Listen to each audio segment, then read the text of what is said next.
Do sada smo bili u nekoliko obrazovnih ustanova i omladinskim centrima u Srbiji. Svuda je situacija malo drugačija, ali ono čega najviše nedostaje je novac.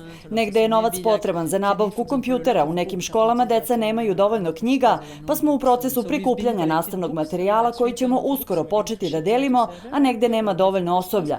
Zadatak naših ekipa u zemljama kao što je Srbija je da stupe u kontakt sa ustanovama i saznaju šta im je potrebno, a na nama je da obezbedimo sredstva kako bi deci pružili najbolje moguće uslove za sticanje znanja.